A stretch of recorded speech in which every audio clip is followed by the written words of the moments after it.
Welcome back to Techie channel. Today ay ituturo ko sa inyo kung paano mag-install ng snail horn sa ating mga motorsiklo. Sa bidyong ito, ituturo ko kung paano mag-install ng snail horn nang hindi inaalis yung stock horn. Maglalagay lang tayo ng switch para may option ka kung alin lang ang pagaganahin mo. So, meron ako ritong stock horn na connected sa battery at isang switch na magre-represent ng stock setup ng busina ng motorsiklo. Sa stock setup na to, wala tayong gagalawin o babaguhin. Wala tayong gagalawin sa battery, sa switch, at sa wirings. Ang tanging gagalawin lang natin ay yung part na to, kung nasaan eksakto yung busina. Plus mag-a-add tayo ng additional wire ng positive and negative wires na tatakbo sa battery. Okay, let's start.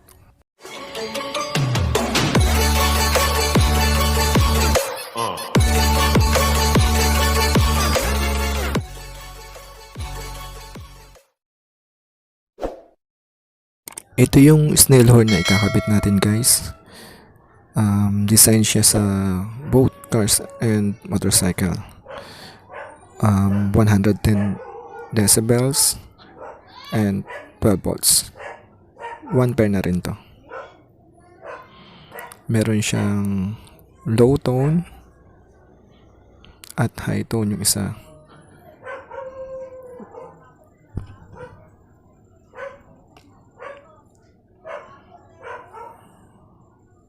At 3.5 ampere siya.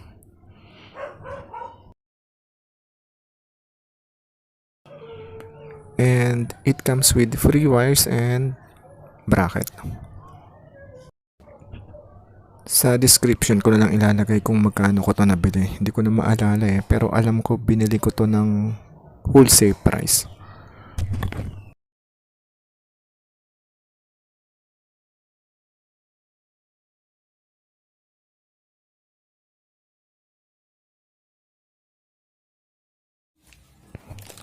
Ito naman yung relay na gagamitin natin, guys. Yung nabili ko, set na siya, meron na siyang kasamang socket.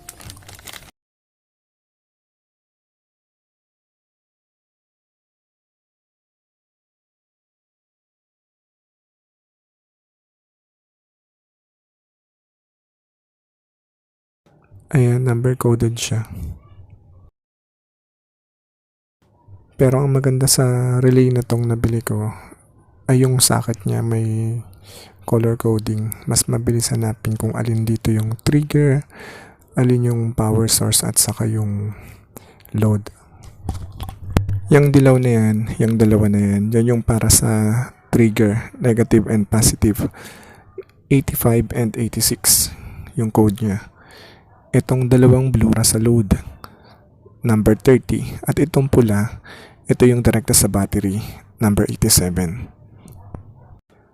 Then may free siyang wire na para sa busina. Itatap natin sa negative terminal ng battery or sa body ground. Disconnect muna natin yung stock horn. Then sa pinag-alisan ng busina, dyan natin i-connect yung ating trigger wire. 85 and 86. Kulay yellow yung wire ko dito. Negative and positive yan. Okay lang magkabaliktad. Walang problema yan.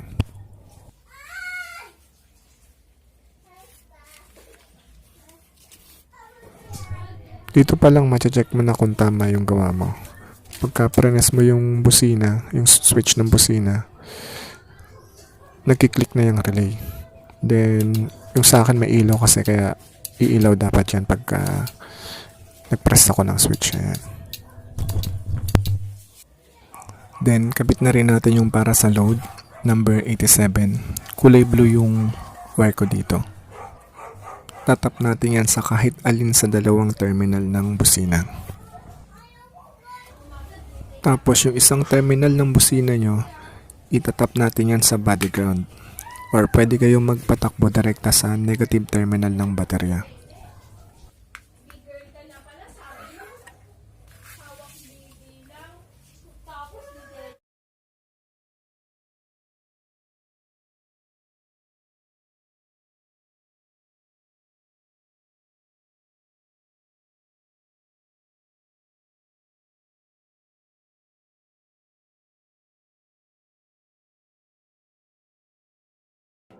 Then yung huling wire ng ating relay, number 30, kulay red dito sa akin, ipatatakbuhin natin papunta sa baterya.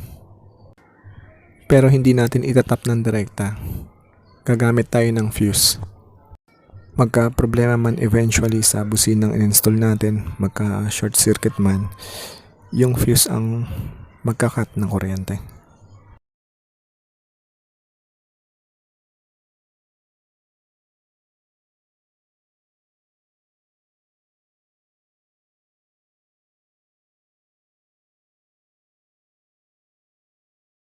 Okay, na-install na natin yung ating dual horn. Testingin natin.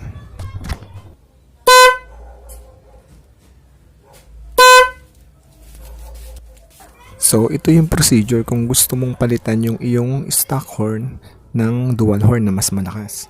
Pero sabi ko nga sa first part ng video to, hindi natin aalisin yung stock horn. Gagawin nating accessible yung parehas na busina, stock horn and dual horn.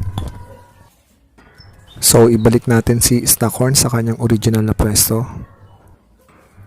Then, ito yung toggle switch na ating gagamitin para maging accessible yung dalawang busina one at a time. Ganito yung toggle switch na bibilihin nyo. Yung may dalawang on, then tatlo yung paa. Yan yung sample picture, hanap lang kayo na mas maliit.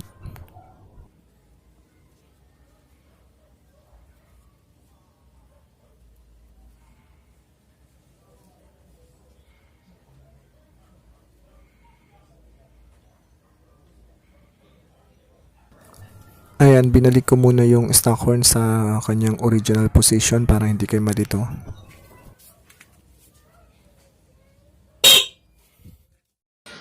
Yung stock busina may positive and negative connector. Yung negative wire na to ang itatap mo sa gitnang paa ng toggle switch. Then yung isang side ng toggle switch ang ibabalik mo dun sa stock horn. Then yung isang wire sa relay, number 85. Then magtap ka sa positive wire ng stock horn papunta sa number 86 ng relay.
Tingnan natin yung mga busina natin.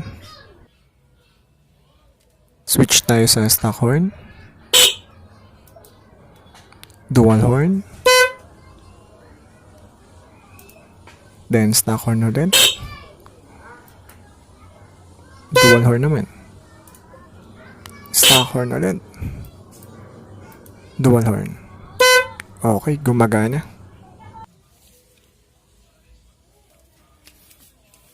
Okay guys, sana po may natutunan kayo. Kung meron po kayong katanungan or hindi naintindihan, mag-comment lamang po kayo and gagawin ko lahat ng aking makakaya para masagot ng inyong katanungan. Maraming salamat po sa suporta nyo guys, lalong-lalo na sa aking 660 subscribers. At kung bago ka lang po sa channel ko, Pakihit na lang po yung subscribe button and click mo na rin yung notification bell para updated ka sa mga susunod ko pang video tutorials. Thank you!